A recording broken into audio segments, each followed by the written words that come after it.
asalaamaaleykum mbokk déglukat yi daleen ak jàmm ci seen émission allo docteur donc damay nuyu suñu invité docteur Ousseynou Badiane docteur maa ngi lay nuyu.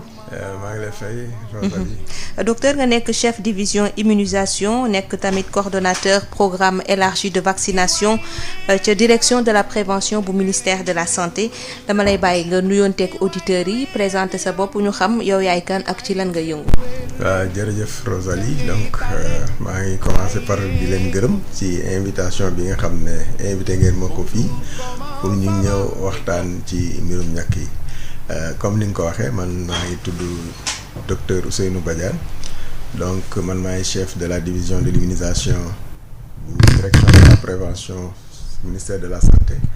mooy maanaam lépp loo xam ne mbirum ñàkk la ci ministère de la santé man maa ko yore foofu. donc toogaay boobu laa toog fii di nuyu aussi auditeurs yi di jéggalu ci retard bi. waaw di ñaan liñ fi indi ñu mën ci waxtaan ci lépp lu ci war a leeral ñu leeral. jërëjëf docteur tey li ñuy waxtaanee di mbirum ñàkk ñu tënk ko ci programme élargi de vaccination li ñuy gën a waxtaanee nag mooy succès maanaam ndam li nga xam ne PV am na ko fii ci Sénégal mais tamit jéego yi nga xam ne mooy xaar ñi ci yëngu ci jamono ji dañuy fàttali auditeurs yi rek ne programme élargi de vaccination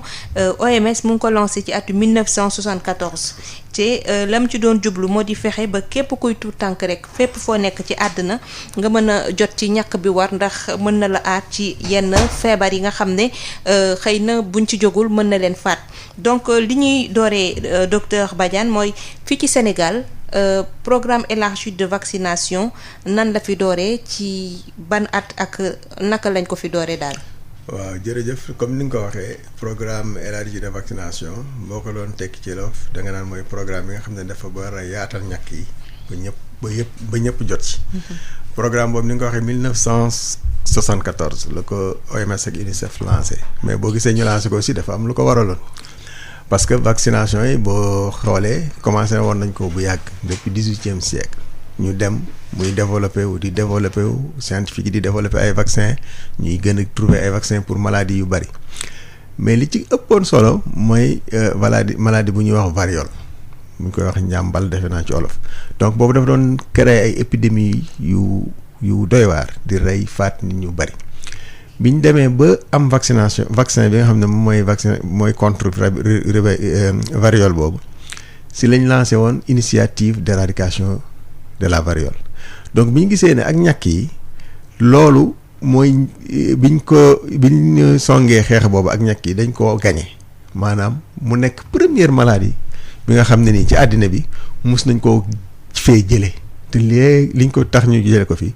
mooy vaccination ñu ne donc boobu moo nekkoon li ñuy wax première victoire ci santé publique bu toll noonu maanaam ndam lu toll noonu musuñu ko am ci xeex bi nga xam ne mus nañ ko di xeex ak ay feebar biñ defee loolu ñu ne ñeneen feebar itam ñu gis ne am nañ ci ay vaccin donc dëkk yi nga xam ne dañoo amoon doole commencé di ñàkk seeni doom di ñàkk seeni waa dëkk ñu gis ne feebar yooyu mi ngi fay dellu ginnaaw mais feebar yooyu continuer di def ay dégâts ci pays yi nga xam ne ñàkkuwuñu donc ci loolu la OMS ak UNICEF ne nag non c'est pas normal il faut que ñu démocratiser mbir mi maanaam fexe ba nga xam ne ñàkk yi àddina bi wërngal képp ñëpp lañ ciy jot donc si lañ créé programme élargi de vaccination ci 1974 mais boo gisee Sénégal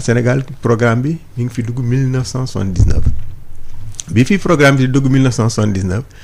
ñàkk yi juróom benn ñàkk la woon di doon xeex juróom benn feebar donc mu nekkoon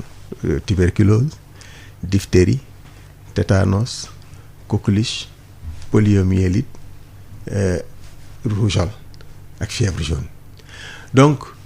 bi programme bi commencé donc performance ñu commencé nag di ñàkk xale yi commencé di gis muy am ay amélioration mais niveau bi nga xam ne nii moom la couverture vaccinale maanaam ni xale yi ñu waroon nag ni lim bi ñu waroon toll dafa doon atteindre ñu ko woon donc c'est vrai que feebar yi doon na reculer di dellu ginnaaw mais yeggul niveau bi nga xam ne moom lañ souhaitoon donc ñu continuer def ay jéego si ñàkk yooyu nga xam ne moom lañ introduire pour que mu matale xale yi donc ci lañ dem di dem ba nga gis ne dans les années 2000 ñu def ay progrès yu important ba pare def ay programme de lutte ak de contrôle ci maladies yooyu nga xam ne ñooy ëpp lu ñuy faagaagal xale yi donc lu ci mën ne surtout ngas. biñ demee ba 2005 ci lañ yokk yeneen ci ñàkk yi ñu koy wax feebar yi nga xam ne nii mooy hépatite B donc ak infection yi wax mooy infection hémophilus influenzae boo xam ne doomu jàngoro boo xam ne day joxe ay infection si nopp yeeg putu xale yi wala mu leen di jox méningite wala mu leen di jox ay infection respiratoire nga xam ne dafa nekkoon luy faagaagal xale yu bari donc biñ ñëwee boobu biñ ko dugalee si lañ dugal vaccin bi ñuy wax pentavalent donc pentavalent boobu mooy ne dañoo jël diphtérie bi tétanos parce que DTC moo fi amoon ak DTCP donc diphtérie tétanos coqueluche polio léegi après bi ñu dugalee polio oral bi mu nekk diphtérie tétanos coqueluche donc bi ñu jëlee diphtérie tétanos coqueluche boobu yokk ci hépatite B yokk ci hémophilus influenzae bi donc boo xoolee muy juróomi feebar ñu tudde ko pentavalent donc mooy boo déggee penta ci français mooy 5. donc mooy vaccin boo xam ne juróomi jàngoro lay xeex donc loolu 2005 la donc ñu toogaat ba 2013 donc entre 2013 ak 2018 ñu dugal fi le moti yeneen juróom wala juróom-benn ñàkk yoo xam ne yeneen yuy xeex yeneen feebar la donc soo xool 2012 vaccin bi njëkk a dugal 2013 mooy vaccin bi ñuy wax pneumocoque bi nga xam ne day xeex doomu jàngoro boobu ñoo xam ne pneumocoque la muy jox pneumonie yi ci xale yi. mais aussi day joxe méningite ak yeneen infection ci même année bi ñu dugal vaccin bi ñuy wax rotavirus donc rotavirus mu nekk doomu jàngoro boo xam ne mooy joxe biir bu daw bu garaaw bi nga xam ne moom mooy faat xale yi teg ci ñu dugal deuxième dose ñu dugal rivéole 2013 rivéole aussi dafa niroog ngas mais du ngas mais di koy tax mu garaaw mooy ne su jàppee jigéen ñu wéru ñi bu ñu ëmbee donc day créer li ñuy wax ay avortement wala ay mort-né wala doom ji judduwaale laago ñoo xam malformation yoo xam ne ñu ngi koy tuddee syndrome de Rivéole congénital ñu dugal rivéole boobu daal di dugal deuxième dose maintenant rappel pour ngas bi muy deuxième dose de rougeole yemu ci ñu dugal hépatite B à la naissance parce que hépatite B bi comme si pentavalent bi la nekkoon ñu ngi ko doon commencé ñàkk su xale bi amee 6 semaines juróom-benn semaine mais léegi organisation mondiale de la santé bi mu ko saytoo da ne pour hépatite B bi pour interrompre transmission bi nga xam ne ndey ji moo koy jox doom ji parce que boobu mooy bii gën a garaaw mooy tax bu màggee mu mën a def cancer du foie boobu pour lutter efficacement il faut que ñu dugal dose hépatite B ci bu xale bu juddoo rek dans les 24 heures donc ñu dugal boobu ñàkk dinaa ci ñëwaat si dans le cadre bi nga xam ne si mooy éradication poliomyélite bi aussi ñu dugal vaccin bi nga xam ne moom la ñuy tuddee vaccin polio inactivé mooy vaccin polio bi nga xam ne au lieu ñu koy toqal dañ koy pikiir boobu tamit ñu dugal ko ginnaaw loolu aussi gis nga bi ñu mujjee dugal mooy vaccin contre le cancer du col de l'utérus donc muy vaccin boo xam ne HPV lañ koy wax boo xam ne contre papillomavirus mais xam nañ ñëpp xam nañ ne papillomavirus boobu moom mooy joxe cancer du col donc soo xoolee ba ñu commencé ak léegi jóge nañ ci juróom-benn feebar ak juróom-benn ñàkk léegi ñu ngi ci fukki feebar ak ñett ak fukki vaccin ak ñeent. donc loolu moo lay wan ne def nañ ci jéego yu am solo loolu mooy ci processus bi nga xam ne mooy di dugal ñàkk yi loolu lañ ciy def jéego yoo am solo moo tax tolluwaay bi fi mu nekk nii boo xoolee vaccination Sénégal boo xoolee pays yi ñu wër yëpp daanaka moom programme am moo ci ëpp ay vaccin yoo xam ne ñu ngi ci biir programme bi. kon nag dañuy wax auditeurs yi ne ubbi nañu antenne bi ci 33 825 18 30 ñëpp ñi nga xam ne am nañu ay laaj yu laale ak mbirum ñàkk fii ci Sénégal docteur Ousseynou Badiane nekk chef division immunisation coordonnateur PEV mu ngi fi pour tontu ci seeni laaj balaa ñuy ñëw docteur ci jéego yi nga xam ne jot nañ ko def ci yenn feebar yi ak yi nga xam ne des na dañuy jël auditeur bi nekk ci ligne bi asalaamaaleykum. waaleykum salaam. ñu ngi lay ziar sëñ bi. waaw Souhaïbou Diagne la. naka. Souhaïbou Diagne. Souhaïbou Diagne. waa di woote Guédiawaye. waaw ñu ngi lay déglu Souhaïbou est-ce que mën nga yokk sa kàddu tuuti rek. waaw ñuy jégalu bu baax di la siyaar baax di la ñaanal jàmm. amiin. waaw di Ousseynou di leen jaajëfal bu baax. jërëjëf. ndax man xam naa ni xaw naa nekk mag tuuti waaye vaccination yi soo gisee suñu côté yi nga xam ni côté Kébémer am benn poste de santé ñu koy wax Colom Fall. vraiment ñoom chaque fin d'année wala 2 mois dañuy wër taal seen oto di dem di xool xale yi di leen ñekk ba plus de 15 ans wala 20 ans déggatun benn feebar te yooyu ci jaajëfal ñëpp nag. waaw Ousseynou moom nag doon naa ko laaj ba xam na Pa Samba Sarr Badiane wala daal. waaw di leen jaajëfal bu baax a baax nag di leen ñaanal jàmm. vraiment vaccination yi moom macha allah daal yal na jëm kanam. amiin amiin toon nii moom wax dëgg yàlla feebar yu bëri man déggatuma ko daal. merci jërëjëf. jërëjëf sëñ bi Diagne kon dañ koy jaajëfal ci contribution bi laaj bi mu fësal tamit docteur di nga ci tontu ndax xam nga Pa Samba Sarr Diagne dinañ ci ñëw ci kanam ñu jël keneen asalaamaaleykum. dafa mel ni moom rëcc na 33 825 18 30 mooy numéro bi pour ngeen bokk ci seen émission allo docteur te ñuy waxtaanee mbirum ñàkk xale yi nga xam ne lépp dañu ko tënk ci programme élargi de vaccination dalee ko 1979 docteur comme ni nga ko waxee asalaamaaleykum. asalaamaaleykum. waaleykum salaam wa rahmatullah. ñu ngi lay ziar. Marie Rosalie. kooku. Mohamed Thiam Malicounda Mbour. ñu ngi lay ziar Mohamed. waaw di leen gërëm. ñu ngi delloo gërëm di leen sant vraiment tey yàgg ngeen def émission bu am importance waaye nag bu am importance ni bii ma su fay am. jërëjëf. parce que faj dara la mais prévention moo ciitu faj. su prévention matee rek faj du am daanaka. waaw vraiment vaccination moom dañ ko war a élargir le maximum possible nit ñi tamit def seen xel ni. vaccination amul lu ko gën ci àdduna. waaw parce que ñun ñi ba ñu nekkee xale feebar yi bari woon na te daanaka suñu morom yu bari dem nañ ci man à l'âge de 12 ans sama ñaari doomu tante yoo xam ni à l'espace de 3 jours que la leen ñas faat ñoom ñaar ñëpp sama kanam waaw. vraiment mu touché ma ba léegi ñu dem ba ñu ni léegi ñas kenn déggatu ko. ñas amatul bu njëkk sax dañ doon wax ni soo amee doom tant que ñasul bu ko ngénte parce que amagoo doom voilà léegi nag macha allah. vaccination daal vraiment ñu ngi leen di gërëm état bi di gërëm ci pare tamit Pasteur mu créé vaccin tamit buñ ko fàtte ci gërëm bi. waaw ñu ngi leen di ñaanal di leen sant. di wax Ndeye Khady Diop namm nañ ko lool. di nuyu auditeurs yëpp macha allah jazakumullah xayr. jërëjëf sëñ bi Thiam woote Malicounda donc dañuy seetaat beneen auditeur bu nekk ci ligne bi woote ci 33 825 18 30 bu fekkee sotti na ñu jël ay laajam asalaamaaleykum. salaamaaleykum. maaleykum salaam. Marie Rosalie Ndiaye. kooku. allo salaamaaleykum. waaw maaleykum salaam ñu ngi lay dégg. Marie Rosalie Ndiaye. waaw. El Hadj Touré Yara. El Hadj ñu ngi lay nuyu. maa ngi lay nuyu bu baax di nuyu ci boobu. ñu ngi lay fay. docteur Badiane maa ngi koy nuyu bu baax di ziar képp kuy déglu Sud FM. maa ngi nuyu bu baax ci sama xarit bi génn léegi. Thiam Mohamed Thiam Malicounda maa ngi ziar bu baax tontu li ak Cheikh Ahmed Tidiane Diouf. li ngeen indi am na solo lool surtout vaccination bu nga xam ne vaccination boo déggee vaccination rek nga wax xale.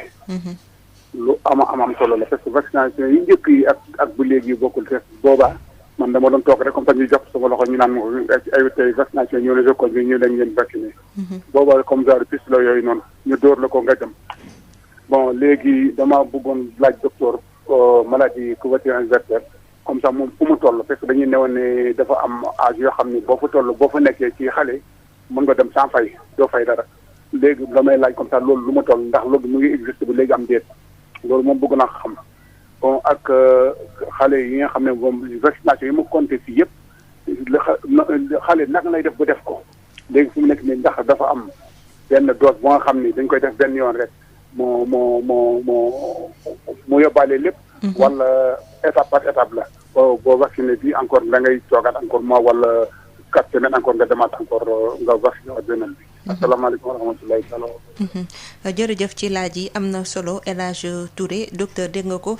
wax na ci wàllu gratuité xale yi soxal couverture maladie universelle fu ñu ci toll ak naka la ñu war a def ba ñàkk xale yi ndax dañuy dem rek ñu ñàkk leen wala étape par étape la dafa am calendrier. asalaamaaleykum. waaleykum salaam. ñu ngi lay ziar. ñu ngi delloo ziar. tur bi wala fooy wootee. ñu ngi tudd Sëñ Fallou Ndiaye. waa kay sëñ bi Ndiaye est-ce que mën nga wàññi sa rajo tuuti rek. ñu gën a mën a déggante pour ñu wàññi ko. waaw. waaw baax na waaw. waa kay jërëjëf ñu ngi lay déglu. allo. waaw ñu ngi ziar. ñu ngi delloo ziar sëñ Fallou Ndiaye. waaw émission bi am na solo lool. waaw lan moo nekkoon sa laaj. ah. ma ne lan moo nekkoon sa laaj.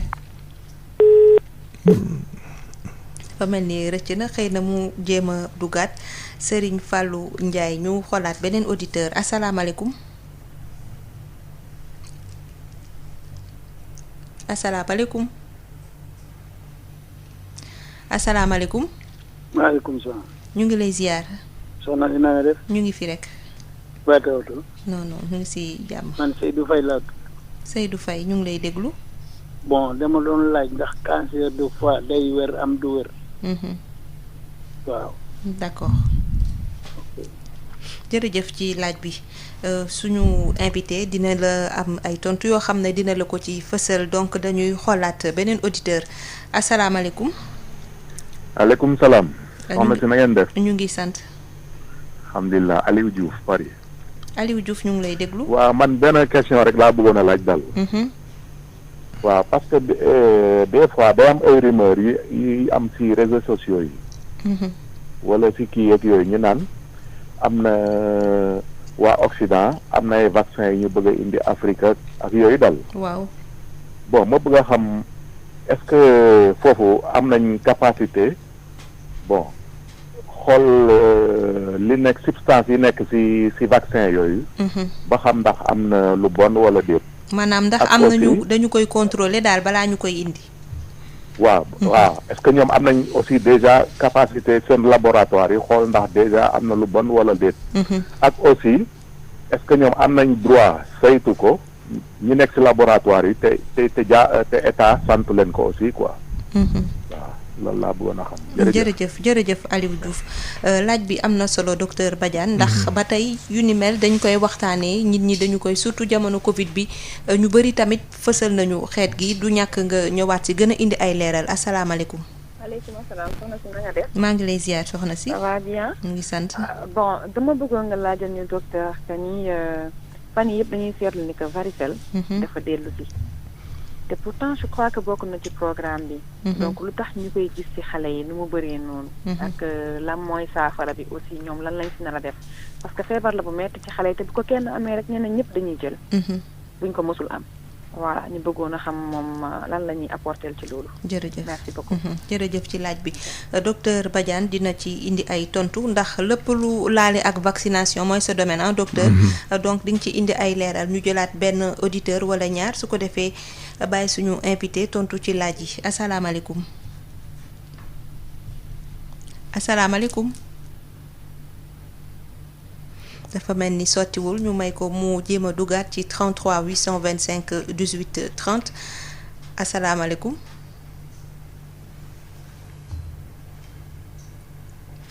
waaw dafa mel ni sottiwul docteur kon dañuy jéem a tontu ñi nga xam ne jot nañu woote du ñàkk nag ñu ubbiwaat antenne bi ci kanam ki ñuy dooree mooy Souveybou Diagne moom contribution la doon def nee na ci gox bi mu nekk Kébémer. amoon fa benn poste de santé gis nañ ne ay jéego yu bari def nañ ko fa ci wàllu yenn feebar yi ba wàññeeku na mais tamit laaj na la leneen loo xam ne xëy na bokkul sax ak thème bi ndax xam nga Pa Samba Sarr Badiane waaye laajte la rek ñu bàyyi la nga tontu ko. waaw bon kooku moom xam naa nag jotuma ko xam. waaw peut-être su di ma joxoon yeneen indication peut-être mu mën ko amee tur bi nii rek moom jàpp ma ko wax dëgg yàlla. waaw Mohamed Thiam moom li mu wax moo di paj boo gis prévention moo ci gën te vaccin yi daanaka ci loolu lay ci loolu lay jublu ndax gis nañ ne vaccin wàññi na feebar yu bëree bëri ndax nee na sax joxe na exemple bi muy nekk xale ne ñaari cousin am ngas moo leen faat ci diggante ñetti fan rek en l'espace de 3 jours ñu ñàkk seen bakkan. Docteur dama lay bàyyi nga expliquer genre situation yooyu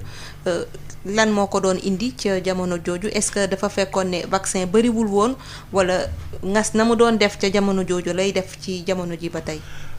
waaw loolu ñaari mbir moo ko indi woon mooy ne comme ni nga ko waxee ñàkk yi yaataluñ ko woon ba ñëpp mën cee jot. donc moo taxoon te ngas dafa nekk feebar boo xam ne daanaka ñàkk rek moo ci mën a aar doomu aadama te tamit dafa ñàkk feebar boo xam ne tamit amul garab buñ naan garab bi mooy faj ngas donc maladie boobu amul médicament comme Covid bi nii rek li ñuy def mooy ay traitement symptomatique. ensuite aussi li doon tax ngas bi gën a garaaw aussi daf si nekk li ñuy wax malnutrition te temps yooyu tamit malnutrition dafa bari woon donc malnutrition day aggraver rougeole donc mooy indi ay jéye donc yooyu yëpp soo ko boole woon mooy doon tax feebar yooyu bari woon fii donc di faat xale yi. mais li mu ko wax ne noonu la amee parce que dañoo amoon benn programme spécial bu ñu waxoon contrôle rougeole boo xam ne ñu ngi ko commencé woon 2002. dem ba programme boobu ñu am ci ay ndam yu rëy rëy ñu def ko léegi li ñuy wax programme d'élimination maanaam fi mu nekk nii Sénégal dafa nekk ci période de pré-élimination rougeole maanaam fexe ba rougeole bi ngas bi boo ko déggee bala nga ko déggati mu yàgg lool ba boo jëlee 1 million de personnes doo ci am lu ëpp 1 cas. loolu buñ ko weesoo dañ dem ci même parce que rougeole maladie boo xam ne bu ñu mën a éradiquer la donc bu ñu demee ba réussir ko tamit dañ dem song rougeole bi comme ni ñu songee polio pour éradiquer ko pour mu jóge fi donc li mu wax noonu ñi nga xam ne ni am nañ ay at yu xaw a bari ñoom ñëpp fàttaliku nañ ko donc ngas bi nan la daan def ci réew mi li mu wax noonu tamit am na saa que boo amoon doom tant que épidémie ngas bi jàllul dañ naan la jarul nga koy ngénte wala jarul nga koy wàññi parce que wóoragul. il faut que mu ñëw ba ngas bi jàll ba mu survivre nga door a xam ne kii donc mën nañ ci am yaakaar. parce que xale yu bari dañ ci doon ñàkk seen bakkan. par année avant 2002 lu mu néew 5000 maanaam juróomi junni xale doon nañ ci ñàkk seen bakkan daan nañ am lu mu néew 20000 cas muy ñaar fukki junni ci ay cas de rougeole. loolu moo nekkoon situation bi nga xam ne moo fi nekkoon avant 2002 avant ñuy mettre en œuvre programme contrôle rougeole dem nañ bi ñu defee ñàkk yi yaatal ko def yeneen moyens de lutte yi dem nañ ba nga xam ne am na ay at yoo xam ne toog nañ diiru at gisuñu sax benn cas wu rougeole. décès rougeole moom 2005 lañ ko gëj a gis Sénégal médecins yu bari fi mu nekk nii xamuñu lan mooy ngas. parce que musuñu ko gis. alors que bu njëkk bi même jigéen ñi. ñu bari xamuñu liy ngas donc seen doom bu ngasee fi mu nekk sax duñ ko xam alors que bu njëkk ba yaay ji mooy jàpp ci loxo xale bi ñëw leen dafa ngas tellement que ñëpp xamoon nañ ngas man gisoon naa ñoo xam ne dañ doon su ngas bi amee dañuy jël seen doom yóbbu ko pour mu ñu wàll ko benn yoon mu ngas soit comme ça su wéree jeex na parce que tamit ngas benn yoon nga koy def si donc feebar boobu dem nañ ba fi mu nekk nii pratiquement kenn gisatu ko dina am ay quelques cas mais bareetul ni mu baree woon te faatatul pratiquement kenn. mais quelques cas yooyu lan moo koy war a mën a indi. waaw parce que li ci bëri mooy ñi muy daal mooy ñi nga xam ne ñàkkuwuñu. waaw ñi nga xam ne ñàkkuwuñu parce que am na ñoo xam ne fii ñu ngi fii si biir dëkk bi seeni doom ñàkkuwuñu mais xale yi ñu ñàkk su baree ba bari dañuy def li ñuy wax immunité de groupe maanaam soo jëlee fukki xale nga ñàkk juróom-ñeent yi ba kenn ki ñàkkuwul. juróom-ñeent yi nga xam ne ñoom dañ leen a ñàkk dañuy aar ki nga xam ne ñàkkuwul parce que feebar bi du mën a jaar ci ñoom kenn pour ñëw ci xale boobu. donc moom ñuy fréquenter yëpp ñoom dañoo immuniser ba nga xam ne feebar bi mënul jaar ci ñoom pour wàll leen mais su fekkee ne couverture dafa wàññeeku ba xale boo jël xale yi soo leen jëlee fukk juróom-ñett wala juróom-ñaar ñoo ci ñàkku donc dañuy wax li ñuy wax day développer ay susceptible maa ñoo xam ne nii ñii doomu jàngoro bi dugg ci ñoom donc moo tere. ñu am ñàkk bi ñu am feebar bi léegi Sénégal demoon na ba nga xam ne presque situation boobu la nekk mais des na ay quelques xale yoo xam ne ñàkkuwuñu donc ñooñu dañ leen tuddee ay susceptibles maintenant chaque année bu fekkee am na ñu ñàkkuwul beneen année ñeneen dolli ci beneen année ñeneen dolli ci dañuy dem ba maasu xale yooyu day bari su baree nag loolu la ñuy wax accumulation de susceptibles donc bu demee ba toll si limu xale yi nga xam ne moom la ñu war a ñàkk par at rek dañ naan épidémie mën na am de rougeole mais su yeggul foofu mën nañu am ay quelques cas mais li si ëpp di ñu mu gis ci at yi passé mooy ne dafay am ñoo xam ne dañuy dem bitim réew jëlee fa feebar bi wala ñoo xam ne bitim réew lañ jógee jëlee feebar ñu ñëw mais ñooñu bu ñu ñëwee en général aussi si communauté bi ñu bokk foofu la ñuy dal te li leen teree ñàkku fële comportement yooyu la ñuy indi Sénégal maanaam day jógee réew sàngam réew boobu am na rougeole parce que ñu bari ñàkkuwuñu mais mbokkam yi nga xam ne nekk nañ fii aussi ñoom dañoo sàggane ñàkk yi ba ñàkkuñu. léegi bu jógee foofu indaale doom bu feebar am ngas mu ñëw wàll ko xale yi nga xam ne ñoom la dal. xale yooyu nga xam ne ci ñoom la dal aussi ci quartier bi su fekkee ne am na ay xale yoo xam ne ñàkkuñu donc bu ñu saafonte parce que ngas dafa nekk feebar bu contagie bu gaaw a wàllaate donc ñoo mën na leen wàll donc fa at yii ñu passé loolu lañ gis ne feebar bitim réew lay jóge mais su ñëwee fekk fi ñoo xam ne nii fii lañ nekkoon tamit te ñàkkuñu mu daal di leen dal mais bëggoon naa xam docteur est-ce que ñàkk mën na dal mag boo xam ne ba muy nekk gone maanaam kenn ñàkku ko ci wàllu rougeole. rougeole moom soo ñàkkuwul musu laa dal rek mën na laa dal. ñaar yooyu ñoo la ci mën a aar mooy nga mës a ngas wala nga ñàkku waaw boo mës ta ngas mosoo ñàkku rek su ngas ñëwee parce que am nañu ay cas yoo xam ne duñu ay xale. même ay ñoo xam ne am nañu fukki at ak juróom boo xool Europe am na ay mag yu mu fa rey parce que rougeole bi paradoxe bi mooy fi mu nekk nii dégâts yi muy def Europe def ko Sénégal parce que ñoom dañoo dem ba naagu ba gisatuñ ko ñu ne ñàkkootuñu. comme am na ku koy wax léegi di wax ay kenn xamul si ñàkk yi di wax ba nit ñi ñàkkootuñu mais fii au moins nit ñi ñu ngi doon ñàkku donc soo xoolee at yii passé li mu rey Europe ak Amérique reyu ko Sénégal. dañu ñëw ci laaju El Hadj Touré moom li mu doon njëkk a laaj mooy ci wàllu CMU ak gratuité xale yi amagul juróomi at est-ce que mu ngi am ba léegi est-ce que ñu ngi koy wëyal ba tey. waaw mais gratuité ñàkk yi moo jiitu CMU parce que ñàkk yi gratuite depuis des années dafa gratuite presque depuis début programme boobu léegi CMU peut-être si at yi passé la am donc dafa ñëw renforcer gratuité mais ñàkk yi moom dafa mës a gratuit donc ba léegi nii dafa gratuit donc amul benn fenn foo xam ne da nga fa war a dem di ñàkku si structure publique yi maanaam dispensaire gouvernement yi nga xam ne nii du privé foo xam ne nii da nga fay ñàkku ñëw war laa fayeku benn dërëm pour ñàkk yi pour xale yi nga xam ne ñoom lañ ko jagleel parce que tamit dafa am ñu ñu ko jagleel programme bi nekkul pour ñëpp donc pour le moment dafa am xale yi ñu ko jagleel mooy xale yi nga xam ne juddu nañ ba amaguñu ñaari at ak xale yi nga xam ne ñi ngi toll ci 9 ans ba 14 ans pour HPV bi ak jigéen ñi nga xam ne ñoom dañoo toll ci am doom ñooñu moom pour tétanos bi donc ñàkk yooyu yëpp amul benn buñ ciy jaay waaw donc koo xam ne ni da nga ko yeeyoo ñu war la ko defal yëpp dafa gratuit et c'est sur l'ensemble du territoire. foo mën a dem fu mu reculer amul lenn loo xam ne ñàkk bi dañ la ko fa war a jaay. waaw dama ciy profité aussi docteur pour laaj la xam nga nee nga ñàkk bi dafa am lu ñu ko jagleel xale yi boo demee ci poste de santé yi ak centre de santé yi dañ lay ne ba 18 mois dafay gratuit. ba 23 ba 24 mois ba 24 mois 2 ans dafay gratuit. mais parents yu bëri bu ñu fa jógee rek fàtte nañu lépp luy ñàkk parce que problème mu rappel yi aussi dafay demeurer. da ngay gis xale bu paree PVM rek yeneen rappel yi du ko def est-ce que dafa fekk ne rappel yi amul solo wala te tamit gis nañ ne des fois dafay cher vaccin yi dafay cher mais bëggoon naa ñu gën ko yaatal bëgg xam importance su rappel est-ce que jar na def wala jarul def. waaw xam nga dañoo boo nekkee ci dëkk boo xam ne amul doole trop et puis ñu nekk ci santé publique dañuy am ay priorité dañuy xool intervention yi nga xam ne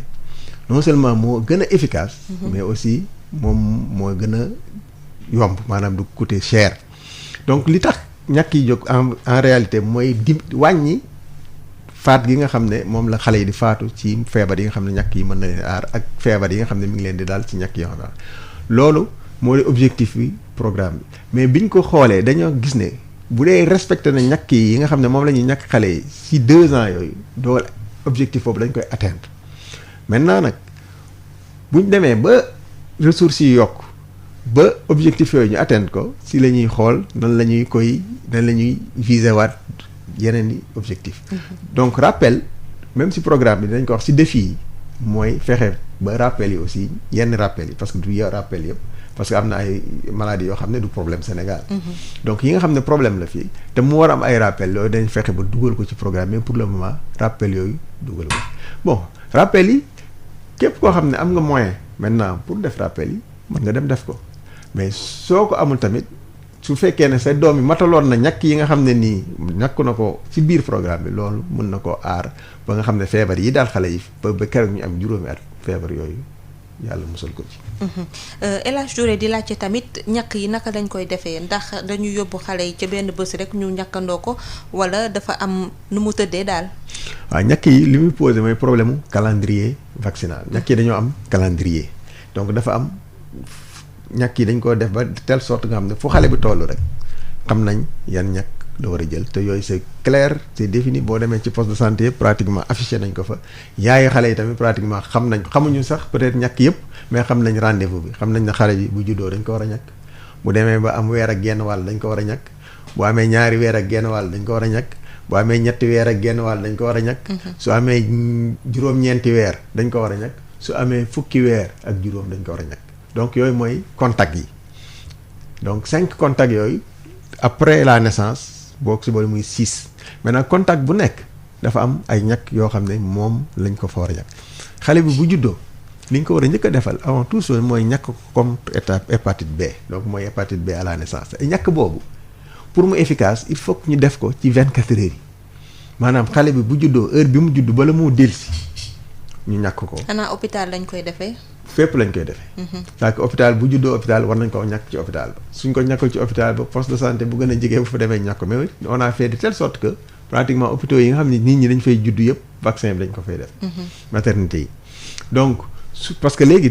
ñi wasin fanaatoo dootuñu def pratiquement 24 heures sax ci maternité yi donc au bout de 4 heures su dee amul benn complication yenn saa leen libéré même bu ñu la libéré te ñàkkuñu la nga dem ci poste de santé bi gën a jege sa kër. ñu ñàkk la parce que ñàkk boobu c'est dans les 24 heures donc à part boobu am na toqal bu ñu koy defal polio ñu koy tuddee polio 0 ak BCG donc BCG beeg polio moom mën na koo retarder tuuti su dee ne ça dépend bu fekkee ne ñi ko ñàkk nee nañ ko demal ba suba wala demal ba semaine bale amul problème parce que polio 0 bi ba 15 jours amul problème BCG bi ba 3 mois amul problème mais ñetti ñàkk yooyu lañ ko war a ñàkk su xale bu juddoo. su demee ba am 6 semaines muy weer ak genn wàll. si lay war a dellu si ñu commencé ko nag ñàkk ko pentavalent bu ñu ko ñàkkee pentavalent ñàkk ko pneumo jox ko polio oral bi jox ko rotavirus donc ñàkk yooyu moom lay am def su amee weer ak genn wàll su si tegaatee weer mu ñëw ñu tollantil ko ñàkk yooyu muy deuxième bi mooy dañ naan penta 1 penta 2 pneumo 1 pneumo 2 polio 1 polio 2 rota 1 rota 2 bu ñëwee ñu defal ko même chose dañ koy defal bu amee ñaari weer ak genn wàll su amee ñetti weer ak genn wàll mu dellu si ñu defalaat ko même ñàkk yi parce que yëpp ñett la dose la war a dem ba mu des rotavirus bi parce que rotavirus ñaari rek nga fa war a jël mais si boobu nag lañ koy yokkal polio inactivé bi muy polio injectable donc si ñetteelu weer bee genn wàll muy 14 semaines su paree foofu beneen contact bi juróom-ñeenti weer lay doon 9 mois si lañ koy defal ñàkk ngas bu njëkk bi première dose bi ak fièvre jaune su toogaatee ba am 15 mois mu ñëw ñu tollanti ko ñàkk rougeole rubéole bi muy RR2 ñu koy rougeole rubéole deuxième dose donc noonu lañ ko tëralee pour xale yi nga xam ne amaguñu ñaari at donc su fekkee foofu lay matal ñàkkam yi avant ñaari at yi. kon dañuy bàyyi waa service commercial jàllale seen publicité ñu dellu si. pasti Valda raxul dara dàkkande kese lañ ko defaree produit Valda yi mën ngeen ko am suñuy boutique Valda yi wala ngeen woote ci numéro 77 219 98 45 wala ngeen dem ci www.boutiquevalda.com Valdafrique moo leen di may seen émission Allo Docteur. waa kay ñu koy jaajëfal Valdafrique ak ordre des médecins du Sénégal docteur Seydou Faye moom posé na question donte sax bokkul ak thème bi ñuy waxtaanee tey mais question yëpp dañ koy jël su ko defee suñu invité yi mën ci indi orientation mooy nee na ndax cancer du foie dafay wër. waaw cancer du foie mën na wër mais nag lu jafe la waaw donc dëkk yi nga xam ne am nañ doole trop li ci ëpp pour wéral ko li ñuy def greffe de foie. maanaam dindi foie bi jël beneen foie greffel la ko mais li ci ëpp moom fii suñu réew mi ñu ngi ko fi am ñi si ëpp da leen di faat. Sénégal est-ce que toll nañu fi ñuy defee greffe. ak donc voilà. kon defe naa tontu gi leer na ñu ñëw ci laaju Aliou Diouf wootee Paris nee na dañuy dégg ay rumeur souvent ñuy wax ne dafa am ay ñàkk yoo xam ne dañuy jóge ci dëkku tugal ñu koy indi fii Sénégal léeg-léeg nga dégg c'est pour fexe ba góor yeeg jigéen yi daal télé ci am doom su ko defee population bi mën a wàññeeku wala yeneen ak yeneen daal liñ ciy dégg bëri na lool donc li mu bëggoon xam moo di ndax vaccin yi ñëw fii yi jógee tugal ñëw fii est-ce que dañu koy contrôler dañu koy saytu ba xam ndax baax na tëdd na nu mu war a tëddee wala dafa am leneen lu ci laxasu. waaw loolu moom bala mu ko doon bëgg a xam rek moom ci boppam mu bëgg fee dugal vaccin def na am boobaa dina jàkkoonteeg ay jafe-jafe yoo xam ne. dina xam ne Sénégal du dëkk boo xam ne lu neex waaye rek xëy dugal fi waaw donc du vaccin rek que ce soit médicament même li ñuy lekk ak lépp looy dugal Sénégal dañ fay contrôler. donc mais mosoo dégg fii ñu naan la da nga dégg dañu naan la les médicaments de la rue est-ce que mos nga fee dégg ñu naan les vaccins de la rue.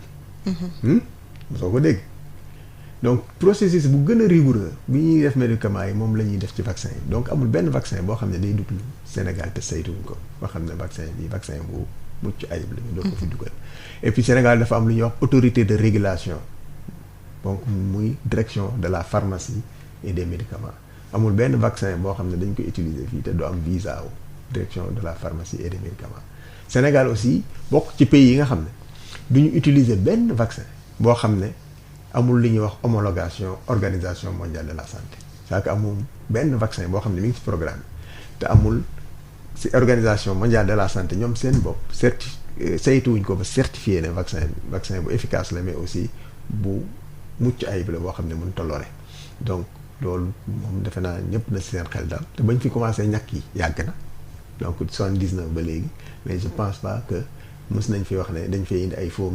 vaccin wala ay vaccin yoo xam ne dafay loraate am na rumeur yi nag moom léegi réseaux sociaux yi ñoo ko amplifié mais rumeur yi dëkk du Sénégal rek même moom dëkk bi mu nekk France foofu la rumeur yi ëpp booy xool li ñuy wax vaccin nu mu tuddati vaccine hésitance yi maanaam ñi nga xam ne dañuy ŋàññi ñàkk yi ak lobby anti vaccin yi France lañu ëppee moo tax France mu jigi dañoo dem ba sonal leen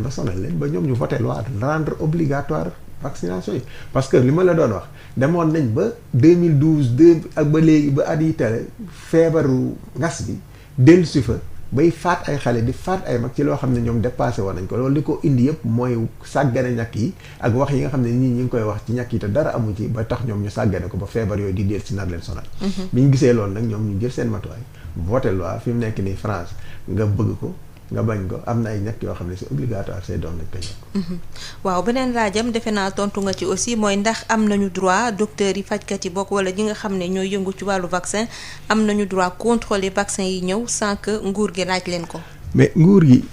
gi mooy jënd vaccin yi nga xam ne ñun ñoo koy utiliser programme bi nguur gi moo koy jënd nguur gi su ko jëndee dañ koy saytu donc nguur gi. jarul sax mu wax saytu leen ko parce que moom moo teg ay procédure ne bala fee vaccin yi dugg nii fii la war a jaar donc c'est pas la peine muy répéter naan saytu leen ko bu leen ko saytu même nguur gi bu jëndee vaccin yi obligatoirement dafa am processus bu muy jaar pour ñu saytu ko comme li ma la waxee di Sénégal du jënd vaccin boo xam ne certifié wuñ ko homologué ko par OMS te vaccin bu duggee aussi bala ñu ko utiliser il faut que ñu am visa wu direction de la pharmacie et du médicament. waaw ñu ñëw ci polémique bi ñuy wax aussi ci vaccin cancer du col parce que ba tey ñu bëri dalul seen xel te am nañu ay doom xëy na yu toll ci at yoo xam ne war nañ ko mën a def mais yenn scientifique yi sax dañ ciy indi xëy na seen grain de sel comme nuñ koy waxee xaw a réeral ñi nga xam ne ñooy profane yi parce que tamit bu amee mbirum vaccin mu am unanimité ci ñëpp ñi nga xam ne am nañ ci kàddu xëy na dina doon yombal mbir mi mais xam nañu docteur tey ni am na sax ay fajkat même bu nekkee ci dëkku tubaab bi yoo xam ne nee nañu ànduñu ci vaccin bi nii yow lan nga ciy wax. waaw loolu laa lay bëgg expliquer que ñëkkewuñ ko ci vaccin bi parce que vaccin bi moom mujjee génn. loolu topp ko mais vaccin yeneen yi même vaccin wuñ rougeole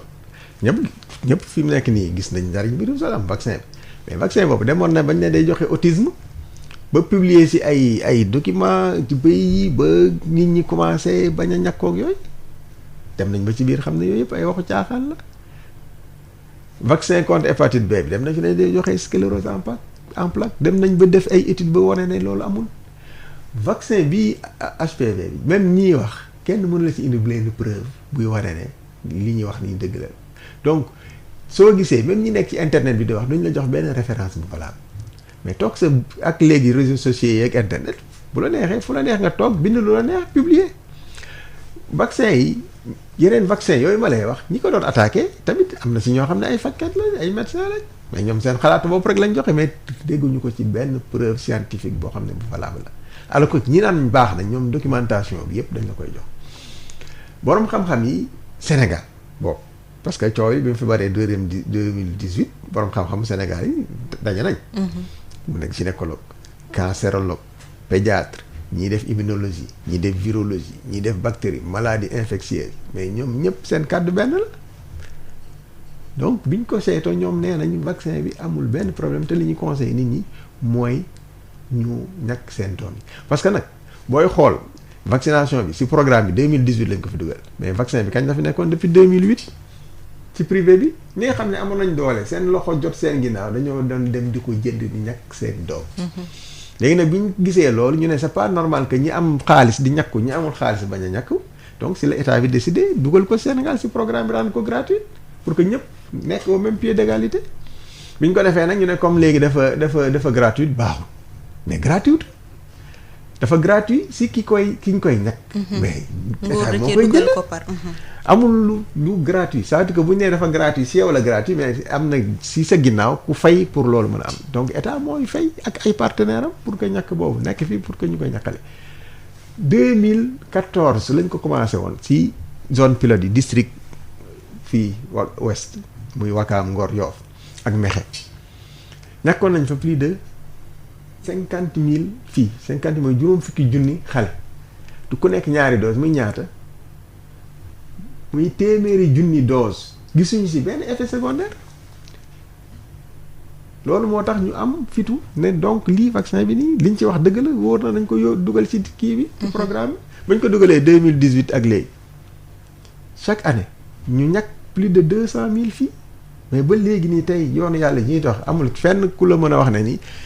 gis na ñàkk bi xale buñ ko def mu def ci effet secondaire amul donc pays yi fi mu nekk dañuy xëccoo pour dugal ñàkk boobu du ñëpp ñoo am chance boobu Afrique de l'Ouest pratiquement soo yee Sénégal mooy pays bi nga xam ne moom ko ci njëkk a dugal ci programme élargi de vaccination te boobu ba léegi amul beneen pays bu stop parce que ñeneen ñi nga xam ne dañ ko prévoir woon 2019 lañ ko prévoir woon yàlla def Covid bi ñëw priorité yi changé boor waaw ñu ñëw ci ki mujjee woote moom nee na dafa gis ne varicelle dafa dellu si ci jamono ji lu bëri sax la wax te donte dugal nañ ko ci programme élargi de vaccination mu bëggoon xam lu ko waral. waaw moom dafa juum parce que boo déggee feebar yi ma lim yëpp déggoo ma lim ci varicelle. varicelle bokkul ci programme élargi de vaccination. donc ñàkkam nekkul ci programme élargi de vaccination donc bu baree tamit. nekkul ne parce que ñàkk yi dafa am problème parce que ñàkk bi am mais comme li ma la wax état yi day prioriser varicelle néew nga dégg ñu ne diw dafa wax varicelle faatu xale néew na donc varicelle dafa nekk li ñuy wax maladie bénigne mooy maladie feebar boo xam ne du lore daanaka donc bu ñuy prioriser maladie yooyu même su amee vaccin aussi du nekk priorité mais nag yàlla mën na def bu ñu demee ba émergence am ba xaalis am ba nga xam ne mën nañoo jënd ñàkk bu ñu ne après ñu jël ko dugal ko ci programme mais terewul vaccin bi am na mais daf ñu ngi koy jaay ci pharmacie yi waaw kon dañuy ubbiwaat antenne bi ñi ma dugg ci 33 825 18 30 docteur ci feebar yi nga fi lim yëpp dalee ko ba ñu dooree PV fii Sénégal ci 1979 tey ji yan ñooy les plus gros succès du Sénégal en matière de vaccination. waaw gros succès yi sooy xool commencé nañ ko jox bi ci njëkk mën nañu wax ne mooy polio. keroog 25 août la doon célébrer journée bi nga xam ne moom la ñu déclaré l'Afrique ne li amatul poliovirus sauvage libéré de poliovirus sauvage donc c'était le 25 août 2020 mais booy xool Sénégal loolu 2004 la ko am. 2004. donc 16 ans après. 16 ans Sénégal am na ko ba moom fukki at ak juróom-benn Afrique door ko am. donc loolu ndam bu rëy la pour Sénégal. waaw ñu jël auditeur bi après wéy ci loolu asalaamaaleykum. waaleykum salaam wa rahmatulah soxna Marie. waaw kooku. ana di yàlla doomu Oustaz Alioune Sall Lat Mbengue. Mbengue. doomu Oustaz Alioune Sall Lat Mbengue. doomu Oustaz Alioune Sall Lat Mbengue ñu ngi lay ziar. waaw kay ñu ngi dellu ziar bu baax maa ngi nuyu docteur. di rafetlu thème bi ngeen indi maa ngi ñaan sama wax yàlla na am njëriñ. may déglu. waaye man mii docteur. feebar boobu ngeen di waxtaanee muy ngas damaa daloon man ak koo xamante ne bii moo topp ci man doon jigéen. waaye yàlla dafa dogal suñu borom moom ko ca feebar bi man ma wér ci mucc ca. kon képp di solution boo mën a def ba mucc ci feebar boobu di wax ngas. war ngaa fexe ba daw dem ca foofu bu fekkee dafa jar sol daal li koy def dawal dem. man de incha allah bi xanaa ma ñàkk xam fan la ak kañ la. waaye li ma ak la wërsëgalee buñ ca àggee bu ma xamee fan la ak naka la bu dee Dakar sax man maa koy boot andi ko ñu ñàkk ko. dafa am loo xam ne nag docteur yéen a ci war a fexe yaatal xeex bi maanaam képp ku wax ne médicament sàngam nangam na am ñoo xamante ne bii nañ ko yóbbu ci yoon. parce que ñooñu ñooy toog di influencer nit ñi yàq xelu nit ñi waaye man mi ngas daloon ak sama rakk bu jigéen bu topp ci man. yàlla dogal moom mu faatu ca man ma mucc te su ma gisee fi ni lii mën nañ ko def ngir kar loolu ba du dal sama njaboot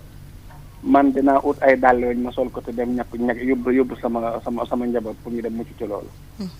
waaw moo tax ma wax ne sama wax ji yàlla na am njëriñ ci ki koy dégg. jërëjëf. maa ngi jéggalu bu baax salaamaaleykum. jërëjëf kàddu gi rafet na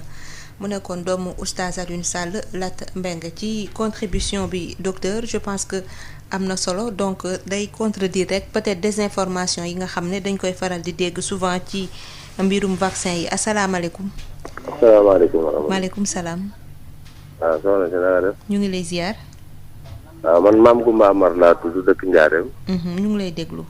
maa ngi rafetlu thème bi daal. di leen sant di leen gërëm. jërëjëf. mais ñun man li ma jaaxal ci vaccin yi soxna si ñun ñi judd 71. ba jëm 80 70 71 ba 80 presque boo dee xool koo ci xool loxoom am na màndarga mu ci nekk. ndax bu njëkk ñàkk yi maanaam mooy année yooyu ma lay wax noonu maa ngi fàttaliku nit ñi dañuy buuxante sax pour bëgg médecin di ñàkk leen. ba du xam sax li ñuy def. mais fi mu ne nii li jaxase askan wi mooy réseaux sociaux yi dafa bëri yow da ngay gis ku nekk Amérique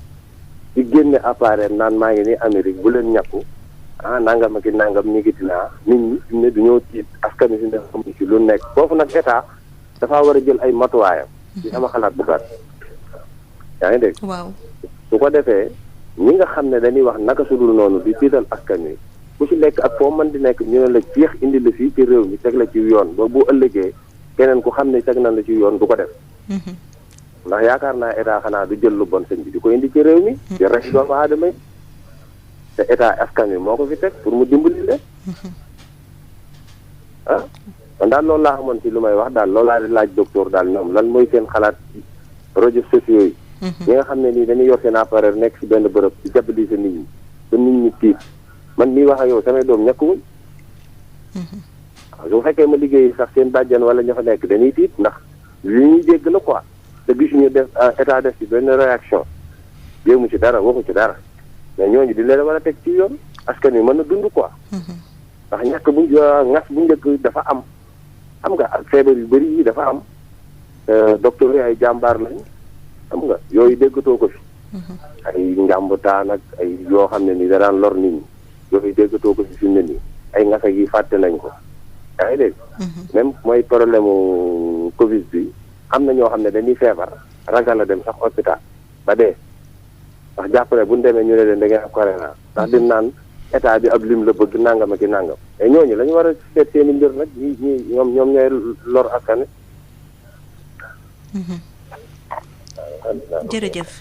jërëjëf sëñ bi Amar docteur dina indi appréciation ci contribution bi ak question yi nga xam ne jot na ko ci fësal donc dañuy jëlaat beneen auditeur asalaamaaleykum.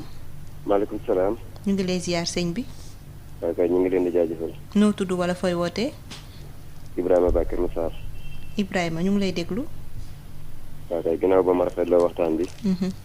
di sant di gërëm waa Sud FM yi. jërëjëf. waaw kay di ziar Oustaz Alioune Sall. di ko ñaanal yàlla guddi fan ak wér ak mucc gu rafet. amiin amiin. waaw kay man de sama doom sama yaayam dafa fàtte woon ñaq dernier ñaq bi xaw ma 9e mois bi la xaw ma léegi ci laa doon laaj ba xam fu muy parce que mu ngi ci 18 mois est-ce que mën na ko jël wala mënatu koo jël boobu raw na ko waaw mutuelle de santé bi tamit bëgg na bu fekkee ne docteur bi mën na ma cee leeralal tuuti. waaw parce que léeg-léeg da nga koy yóbbu ci yenn poste de santé yi ñu ne noonu duñ ko jël. waaw bu fekkente ne am na ci xalaat daal mu baaxee ma ko.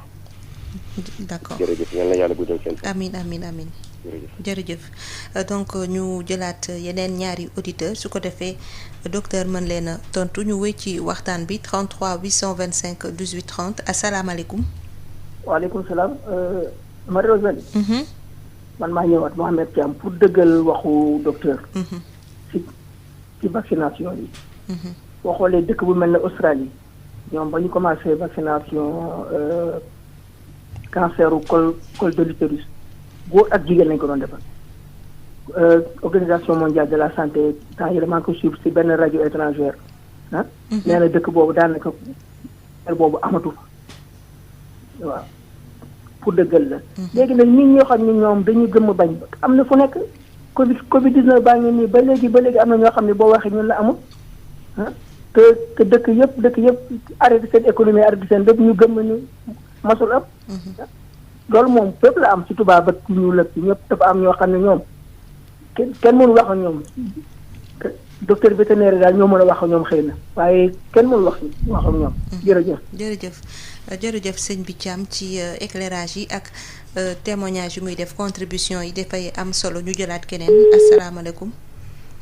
fa mel ni rëcc na ñu may ko chance mu duggaat ci 33 825 18 30 asalaamaaleykum. asalaamaaleykum. asalaamaaleykum ñu ngi lay dégg. waaw ñu ngi ziar baax soxna si. ñu ngi delloo ziar. dama amoon benn laaj. waaw ñu ngi lay déglu. ma ñàkk vaccin bi wax ne dañ ko def moins de 24 heures mooy hépatite B. waaw dama doon laaj ba année la dugg seen programme pour ñu ji ci woon li du jiitu année boobu ba xam. mooy vaccin bi ñuy def moins de 24 heures ci liir yi judd. lan nga ci bëggoon xam. allo. waaw ñu ngi lay dégg nga ne lan nga ci bëggoon xam. pour ban année la dugg ci programme bi. d'accord. nañ la ci tontu incha allah. kon nag docteur dañ lay bàyyi nga tontu ñi nga xam ne ñoom ñoo mujjee dugg doore ko ci doomu oustaz Alioune Sall Lat Mbeng moom nee na témoignage daal la doon def ndax ngas dal na ko dal rakkam bu jigéen bu toppoon ci moom mu bëggoon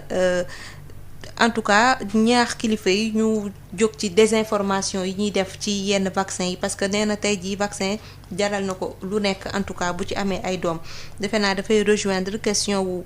Mame Koumba Amar aussi ci responsabilité état ci désinformation yi ñuy def ci réseaux sociaux yi. waaw balaa ñuy ñëw ci beneen question bi nga xam ne posé na ko donc comme c'est un fait am na nit ñi di indi ay rumeur ay fausses informations yoo xam ne xëy na dina faagaagal santé publique ak effort yi ñu ci def ba ci jamono ji tey jii kilifa yi yëngu ci wàllu wér-gu-yaram lan moo ciy seen responsabilité. waaw témoignage yi dafa am solo parce que yoon li ñuy wax vécu la lu nit ñi dund gis ko li ñu naan weddi gis bokku ci donc yooyu day encourager nit ñi et puis tamit day weddi aussi ñi nga xam ne ñi ñooy sikkal ñàkk yi boo gisee moo xam ne léegi France dem nañ ba voter loi pour rendre obligatoire vaccination loolu yëpp loolu moo ko indi c'est-à-dire que état bi à un moment donné il faut que état jël responsabilité soo gisee ci Afrique fii am na dëkk yoo xam ne boo jëlee Algérie vaccination droit constitutionnel la maanaam dañ ko bind ci constitution bi maanaam c'est obligatoire moo tax ñoom ay code de couverture 99% la ñu am jëm kaw parce que foofu ku fa juddu di nga ñàkku mu neex la mu naqari la par force di nga ñàkku parce que jàpp nañ ne loolu lu baax la te loolu mooy aar xale yi daaw Côte d'Ivoire ñoom seen bopp voté nañ loi pour rendre aussi vaccination bi obligatoire donc tamit je pense que état bi non seulement war na ni ñu ko waxee fexe ba nga xam ne kuy waxati nga wax lu la wóor sinon boo waxul lu la wóor ñu am fu ñu la mën a yóbbu pour nga indi preuve li ngay wax. parce que loolu aussi je pense que lu am solo parce que tamit bàyyi nit ñi lu leen neex rek ñuy wax ku nekk lu la neex nga wax fu la neex nga wax ko tamit loolu du jël mais aussi je pense que war nañoo dem tamit légiférer si ñàkk yi maam génn ay loi ci ñàkk yi pour que parce que xale yi nga xam ñoom ñooñu ñàkk ñoom mënuñu ëpp seen bopp. li ñu ko waxee la vaccination droit la pour xale yi maanaam àq la ci xale yi mais devoir la ci parents yi wareef la ci parents yi mais parents yooyu bu ñu matalul seen wareef état daf leen war a imposer ñu matal seen wareef yooyu parce que am na ñoo xam ne de façon ñi ngi ñàkk seen xale yi parce que fi ñuy liggéeyee soit seen prestation familiale wala seen IPM wala école bi ñu ko bëgg a dugal tant que xale bi matalul ñàkk du fa duggul donc dañuy dem obligé ñàkk ko donc état aussi mën na imposer ne ñàkk yi dafa obligatoire bu ko defee képp koo xam ne ni da nga am sa doom da nga respecter ñàkk yi donc pour bénéficier même si yenn services yi donc loolu man d'accord naa ci donc pour que état ci boppam jéem a régulariser ñi nga xam ne nii réseaux sociaux yeeg yooyu pour que nit ñi bañ ku nekk rek loolu neex nga wax. parce que tey am na yoo xam ne boo ko waxee ci réseaux sociaux yi procureur woo la gis nañ ko fi. donc war nañ dem tamit yaatal ko ba nga xam ne bu ñuy def action de santé publique mu nekk loo xam ne njariñu réew la njariñu askan bi la su si nit di wax loo xam ne da koy xajamal wala mu ciy wax lu mu xamul procureur mën ko woo ne ko li nga ko wax foo teg. buñ ko defoon benn yoon ñaari yoon balaa kenn tee wax dina nga wax lu wóor am fu mu ko teg fu wóor. donc loolu am solo la parce que li ñuy def yàq wér-gu-yaramu xale yi la parce que ñoom du ñoom la ñuy ñàkk waaw mais ñi nga xam ne dañoo war a ñàkk bu ñu ñàkk parce que gis nañ ko fi man dernier cas polio Sénégal man maa fa demoon. mais bi ma dem papaay xale bi en fait moom bañoon benn ustaas la woon moom bañoon ne du ñu ñàkk xale yi ba Kaolack la woon ba polio dal xale bi xale bu jigéen la woon mu ngi amoon 9 ans foofu la jaree paralysé mais papa ji bi ñu demee dafa mel ni ku tàggoon ak sagam moom moo doon ànd ak ñun ñuy dugg ci kër yi benn par benn di sensibiliser nit ñi pour ñu ñàkk leen donc loolu def naa nit war na fexe ba du yegg foofu toog ba sa doom dara dal ko. nga xam ne yow yaay principal responsable. parce que mënoon nga ko éviter. mu diis ci moom diis ci waajur yi tamit. voilà toog ba sa doom ngas faat ko far que yow yaa ko sàggane ay ñàkkam defe naa loolu parent bu nekk war nga ko lu sa def. nekk yaay tamit toog ba sa doom toll ci 40 ans wala 35 ans ñu ne dafa am cancer du col de l'utérus nga ne man de wax dëgg yàlla bañ koy ñàkk man maa ne woon maa ko yóbbu lu ñu ñàkk ko amaana moroom yi ñàkkoon ak ñii dara dalu leen donc loolu nit war na ko daw. donc je pense que loolu lu am solo mais état aussi il faut que quand même mu jouer sur mais est-ce que ci côté boobu aussi tamit division xaw ma nuñ koy waxee immunisation yore programme élargi de vaccination waruñu ci def genre ay sensibilisation wala ay spot publicitaire surtout ci cancer du col de l'utérus ndax octobre rose bi rek wane na ne feebar bi mu ngi sonal jigéen yu bari fii ci Sénégal te ñu ci bari dañuy yegg ci stade boo xam ne docteur yi ndeysaan duñ ci mënati dara parce que feebar bi da leen di gagné est-ce que kon duñu gën a yokk en tout cas sensibilisation bi ci côté boobu. waaw ñu ngi ciy def nag li ñu mën. suñu kéemtalaay kàttan mais nag yéen xam ngeen ne communication. dafa laaj ay moyens dafa cher. yéen a ngi ma invité fii tey pour ma waxu ñàkk yi mais tey su ma ne woon spot pour ñàkk yi boo leen ma facturé du ma am lu ma ko fayee. donc même rajo publique yi RTS moo gën a cher. c'est que même ñun pour nga passer spot RTS da ngay fay. te xaalis boobu yenn saa yi amuñu fu ñu ko jëlee donc dañuy li nga xam ne moom la ñu am en fonction de nos moyens ñu ngi koy utiliser pour sensibiliser donc moyens yëpp la ñuy utiliser ay affiches ay spot ay def nañ sax ay bus itinérant def ci ay séminaire ay panel donc yooyu yëpp ñu ngi koy def di pour rek ñaax askan wi sensibiliser leen et puis y a le numéro vert du ministère de la santé nga xam ne boo fa wootee aussi information boo bëgg ñoom dinañ la ko jox. wala bu ñu la ko joxul tamit dañ la orienté ci xoo xam ne nii mën na la ko jox. donc yooyu ñi ngi ciy jéem daal li ñu mën c'est vrai que nag defuñu lépp mais ñi ngi ciy jéem li nga xam ne nii mooy sunu kéemtalaay kàttan. waaw sëñ bi Amar leneen lu mu doon laaj mooy xale nit yi nga xam ne judd nañu côté année 70 ba 80 boo xoolee seen loxo des fois da nga fay gis benn marku ñàkk boo xam ne tout tànk yi ñuy gis léegi daanaka. dafa mel ni amuñu ko. mu bëggoon xam parce que loolu la ñuy cicatrice BCG. c'est vrai que ni mu daan toll parce que tamit. waaw ñu daan ñàkk façon kii ay. moyen ñàkk yi dañoo changé léegi gis nga ne ay aiguilles yu ndaw la ñuy ñàkk ak yooyu mais cicatrice BCG boobu ba léegi xale yii dañ koy am donc boo xoolee yow sa doom normalement si bras gauche bi boo xoolee fii di nga gis cicatrice BCG bi. réyatul nag comme cicatrice bi ñu rëy noonu mais cicatrice boobu mi ngi am ba léegi. moom mu bëggoon xam lan moo ko waral xëy na. non boobu. c'est que BCG bi bu ñu la ko ñàkkee systématiquement day def réaction foofu noonu parce que intradermique la donc duñ ko ñàkk sax ci biir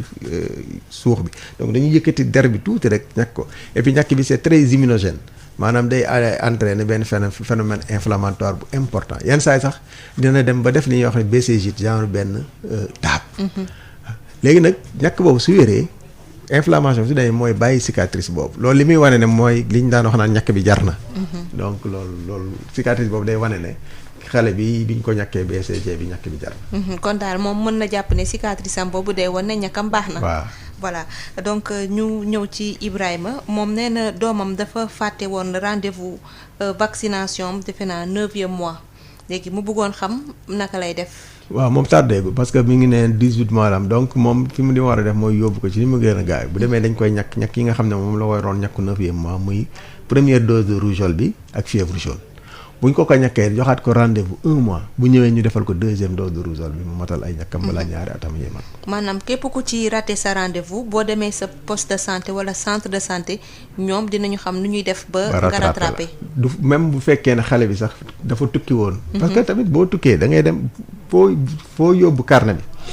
bi fu mu nekk Sénégal bu fay xale bi nekkee boo ko yóbboo dañ ko fay ñàkk. donc bu toxoo tamit jarul muy dellu fa mu daan ñàkkeew mën naa dem fi ko gën a jege rek ni yóbbaale carnet mu ñàkk ko même su yóbbaale carnet su demee xam ne exactement yan vaccin la jël bu demee ñoom bu leen ko waxee dinañ xam yan vaccin lañ ko war a mottali. nee na ci biiru mutuelle de santé yi. waaw mutuelle de santé nag man mënuma ci wax lu bari. parce que yëgu ma ci domaine boobu mais li ma ci xam mooy avec couverture maladie universelle bu ñu bari am nañ ay mutuelle ci quartier yi. donc loolu bu nga xam ne quartier bi mu dëkk soit mu dem ci poste de santé bi ci infirmier chef de poste bi wala bu dee centre de santé la mu dem foofu ci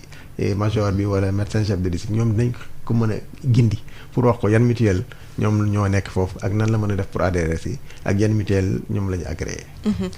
kii mujjee woote suñu dernier auditeur moom nee na vaccin bi ngay wax contre hépatite te ñu war ko def dans les 24 heures. ban at la tàmbalee. waaw boobu janvier 2015 lañ ko. 2016 dimanche lañ ko introduire Sénégal. waaw kon nag dama lay jaajëfal docteur ci auditeurs yi nga xam ne jot nga leen tontu di baalu nag ñi nga xam ne bëggoon nañ dugg te sottiwul ndax dañuy woy ci waxtaan bi sànq yaa ngi doon wax jéego yi ñu jot a def ci wàllu PEV les succès yi nga xam ne Sénégal jot nañ ko am ci wàllu ñàkk bi nga njëkk a wax moo di poliomyélite expliqué nga fi ñu jaar ak moom ba fi ñu toll ba fu mu toll nii Sénégal am ci ndam lu rëy. waaw polio comme ni ma ko waxee ñëpp xam nañ ko feebaru laago donc gis nañ. xale yi nga xam ne léegi màgg nañ sax mais ba léegi laago boobu mi ngi leen topp donc muy feebar boo xam ne amul woon garab te ku mu jàppoon da lay lafañ loo donc feebar boobu fi mu nekk nii dem nañ ba gisatuñ ko fii Sénégal depuis 2004 lañ certifié woon Sénégal ne amatu fi poliovirus sauvage donc 2004 98 le dernier cas bi amoon parce que 88 lañ lancé initiative mondiale bi pour kii éradiquer ko donc boo gisee fichier kii affiche yi ñu naan bouter la polio hors de l'Afrique hors du Sénégal et de l'Afrique donc bu ñu defee campagne de vaccination yi renforcer vaccination routine bi def activités yi ñëw surveillance ba def 98 lañ mujjoon am cas donc 98 bu ñu toogee ba 2004 amuñu cas donc ñu demande certification OMS parce que da ngay def sa dossier yóbbu ko wane ne yow sa dëkk amatul polio boo ko defee ñoom yónnee seeni expert ñu étudier dossier yi ñëw si terrain bi xool ko buñ nekkee li nga wax noonu ñoom jàpp nañu léegi ñu defal la certification donc si lañ ko defal 2004 Sénégal ñu toog ba 2010 comme ni ma la waxee mu am ay cas importés comme ni ñu ko wax ci Covid bi ñoo xam ne bitim réew la jóge woon virus bi dugg fi mu fi duggee mu jàpp fi fukki xale ak juróom ñett 18 cas donc dernier cas bi ñu ngi ko notifié le 30 avril 2010 mais bi cas yooyu góowee entre janvier avril dañoo def ay campagne intensive ak activités yu am solo pour arrêter ko donc avril ñu arrêté ko moo tax Sénégal perdre statut boobu donc mu nekk pays bi nga xam ne en Afrique de l'Ouest moom lañ njëkk a certifié donc li ñu certifié Afrique ren certifié nañ ko Sénégal il y a 2004 donc feebar boobu ñëpp xam nañ ne delloo na fi ginnaaw kenn gisatu ko bi ci topp je pense que mooy rougeole ngas boobu moom defe naa ni ñëpp xam nañ ko. donc fi mu nekk nii comme nee naa la am na ay médecins yoo xam ne xamatuñ lan mooy rougeole alors que maladie infectieuse dafa amoon pavillon rougeole boo xam ne cas rougeole yi rek lañ fa doon hospitalisé léegi médecin mën na ñi fa jaar formation ñu bari xamuñu lan mooy rougeole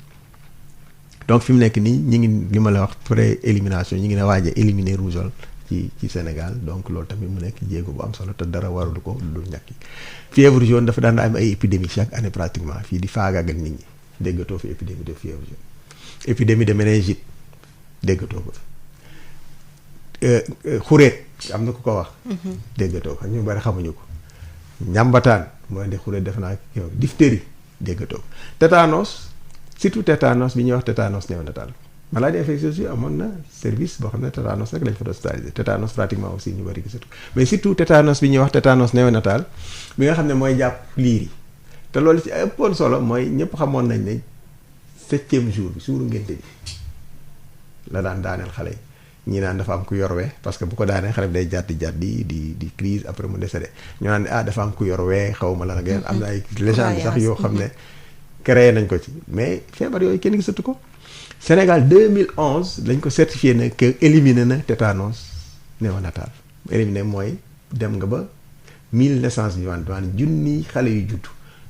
amu ci lu ëpp benn boo xam ne tétanos boobu daal na ko donc éliminé nañ tétanos boobu donc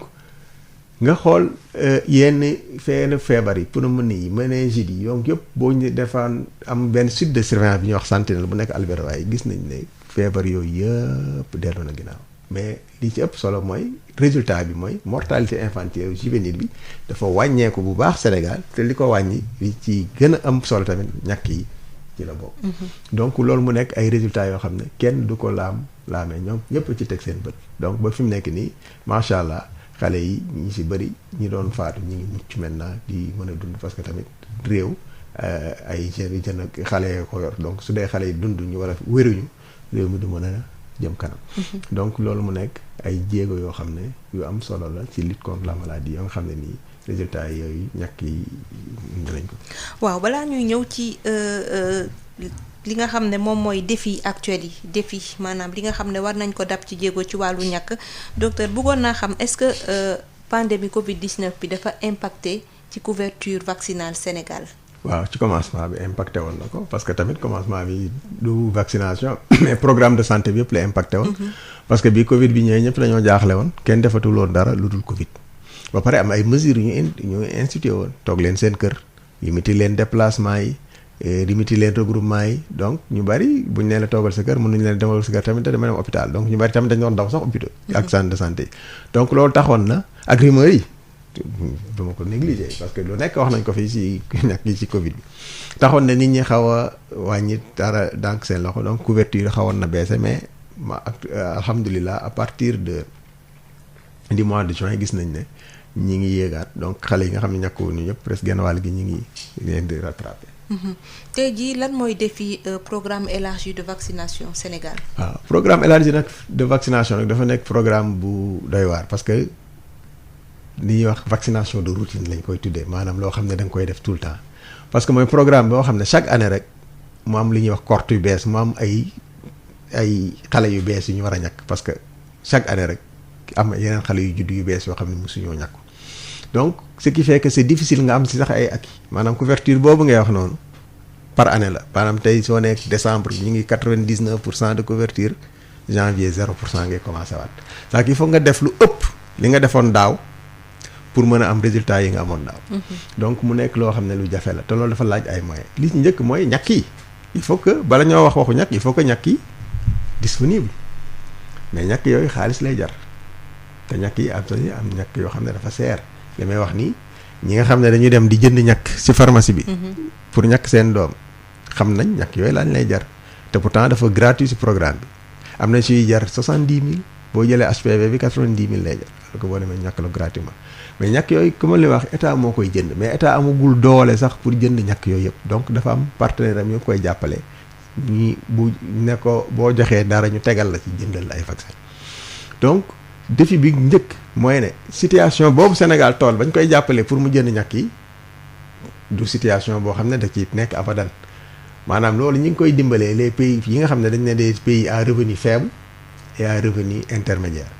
léegi Sénégal booy wax ñu naan la Sénégal émergent donc ce qu'on vise c'est l'émergence donc niveau de